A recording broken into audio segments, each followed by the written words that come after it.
And welcome back to page 2 of Face the Nation. And now that Face the Nation has expanded to an hour, we have the time to do what I've always wanted to do, and that is to bring our viewers up to date from time to time on books we think that you will find of interest. Nancy Gibbs and Michael Duffy, both Time magazine editors, have collaborated on a new book called The President's Club, with a new take on the relationship of past and current presidents. It is chock full of surprises. On my far right, Robert Mary, editor of the National Interest magazine, author of the upcoming book, Where They Stand, The American Presidents in the Eyes of Voters and Historians. It examines how we rate our presidents. And rounding out the panel, CBS News contributor and presidential historian Douglas Brinkley, who has a new book out, and it is about Walter Cronkite. It is called Cronkite. And he's the man, of course, who covered all the presidents from Truman to Kennedy and Johnson to Nixon and finally Ronald Reagan. And I will start with you, Doug, because my biases are clearly showing. Walter Cronkite was my mentor. He was my role model. He was who I wanted to be when I was a young reporter. He's who I still want to be. And so let's talk a little bit about your book. It's got some stuff in it. I thought I knew a lot about Walter Cronkite. I found some things I didn't know. But since we're talking about presidents and so forth this morning, Walter had access and really enjoyed a very good relationship with all the presidents of his time. I wonder, did you, as you were writing this book, how do you think has the relationship between presidents and the press changed since Walter's time? Was he the last one to enjoy those kind of relationships? I think he may have been the last one. You know, his first president he got to interview in 1951 was Harry Truman, and Cronkite was from Missouri, and so, you know, Truman was the boy from Independence, and he got to do a guided tour Truman gave Cronkite of the White House, but Walter was so nervous he could barely talk. He was a cub reporter basically, and he would ask Truman things like, did the clocks work? And, you know, in the White House, and he was very sad about his performance. But by the time it clicked into gear, the Eisenhower years, he got very close to Eisenhower because Bill Paley, the head of CBS, used to work for Eisenhower in World War II. And Walter ended up having great success with Ike. He even went later to Normandy with him famously. But it was John F. Kennedy that really triggered. Kennedy, as David Halberstam said, was our first television president. And Walter got in the mix. He got a huge interview on CBS just months before Kennedy died. And then he did, as you mentioned, all the presidents through, up to Ronald Reagan, who gave him a great goodbye interview when he stepped down as anchor. But, you know, knowing Walter, it does not surprise me that he asked Harry Truman how the clocks worked. Walter was the most curious person I have ever met. He wanted to know how everything worked. If there was a car wreck outside this bureau right now, Walter would want to run out and see what happened. It would be like it's the first car wreck he ever saw. So that does not surprise me. But, you know, Walter could get presidents on the telephone. It's not that way anymore. Michael, you and Nancy, you deal with this every day. We'll talk about your book in a minute. It's been a long time since I ever got a president or ever imagined to get a president on the phone. It's much more staged now than it was in those days, much more controlled, the relationships between the White House, any president, any party, and the reporters, even the anchormen who cover them. Yeah, and Robert, do you find that surprising, the kind of relationships that the press once enjoyed with our presidents? It's not that way anymore. For one thing, there's so many more reporters. There are no deadlines anymore. It seems to me that the wall between the press and elected officials is much higher than it ever was. Absolutely. In one sense, the process has been more democratized because there's more reporters, there are more people with reporting power, there's more outlets, there's more access to the audience. But another way, it's less democratic in the sense that these people don't have the access to the newsmakers that they used to have. I wrote a book some years ago on Joe and Stuart Alsop, who were giants of their time in the print realm, and they had immense access. And a lot of people said at the time when the book came out, well, right, but the American people weren't really invited into those salons and into those interviews, but they gave good fare for the money. Now, everybody is a newsman, and they don't have the access, but they have opinions, and so they're throwing out a lot of that stuff. Nancy, your book that you and Michael have written, and I understand it was 5 years in the making, it has an entirely new take on the presidency because it makes you realize that especially in modern times, people who were president have become very close to the people who happen to be president, and this has happened several times. One of the things that I remember is when Lyndon Johnson became president, one of the first things he did was call the president who had come before he and Kennedy, Dwight Eisenhower, and said, "I really need your help."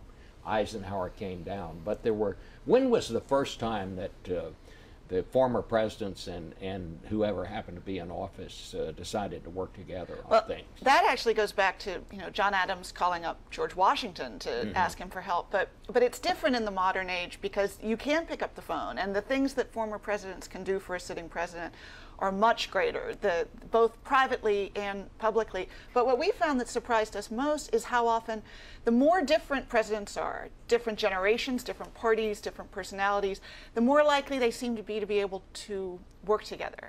And we see this going back to Harry Truman reaching out to Herbert Hoover, who was a pariah still, and secretly mailing him a letter asking him to come into the White House and help him out. Tell us about that, because this was something I didn't know about. It was remarkable. There's Truman, who suddenly finds himself in office in the spring of 1945, and he's facing this catastrophe in Europe as the war is ending. And he secretly writes to Hoover saying, "Can you come help me figure out how we're going to get food to the countries that need it?" These two, they're very suspicious of each other. Again, they have nothing at all in common, and yet they end up forming this partnership that you could say probably saved more lives than any two men in the 20th century, and worked very closely together throughout Truman's presidency. So that's how the modern President's Club, at least, really started. And Robert, now your book is a different kind of book, because you write about how do we rate presidents? How do we decide who was the successful president and who wasn't? I think most list makers would always say Washington, Lincoln, and Roosevelt in some order were probably the three presidents that are most admired in history in some order. Jefferson probably gets in there shortly after that. Jackson and TR. Yeah, but how is it that we decide these were the presidents that mattered? Well, we have a body of literature which comes out of the polls that historians do. Who are the great presidents? You're a historian, you know this, rate the presidents. And so we have a body of literature. This has been going on since 1948 when Arthur Schlesinger Sr. began this little exercise. And it's generated a lot of interest over the years.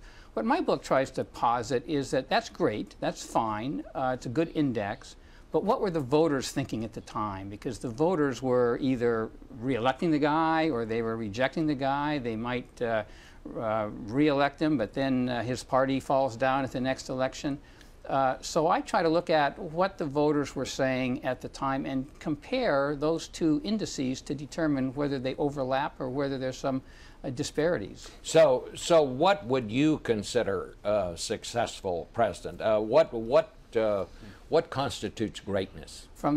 I have three tests in my book. Number one, from the voter's perspective, a two-term president succeeded by his own party, indicating that he had two successful terms in the voter's judgment. And that's fairly rare, isn't it? It's very difficult. In the 20th century, there are only two presidents that really pulled it off, Franklin Roosevelt and Reagan. If you add partial terms, TR would have been in that category as well. So only three in the 20th century fit that test. From a standpoint of the historians, are they consistently in the upper reaches of the historian lists? And then I have a third test, which I insert. The great presidents, the one I call leaders of destiny, are the ones who changed the political landscape and redirected the country. And who would you list as those who did? In that category, I have Washington, who set it all in motion, Jefferson, Jackson, Lincoln, TR, FDR, and then I have a little asterisk because I say that Reagan met the voters' test, he met my test of redirecting the country, but he hasn't yet risen up to those upper levels consistently in the historian polls. You know, Doug Brinkley, in your book about Cronkite, and I have no problem with talking about Walter Cronkite while we're talking about presidents. Walter Cronkite had considerable influence, did he not, on events? He had influence on presidents, and I thought it was always interesting that, you know, while Ed Murrah, we thought of him as a great journalist because he expressed opinions. Walter's great power was that he so seldom expressed opinions. Absolutely. He was steady Eddie, and presidents could count on doing an interview with him and getting a fair shake. Lyndon Johnson, you're talking about changing culture, not getting your telephone answered. LBJ would call Cronkite directly after a broadcast to complain about something.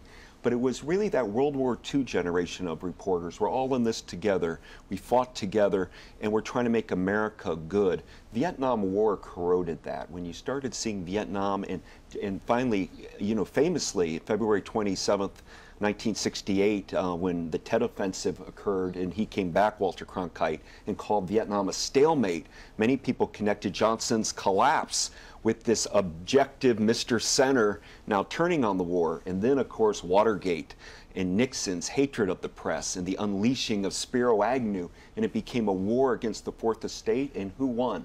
The media, Woodward, Bernstein, and Walter Cronkite. And so presidents have gotten skeptical of the press.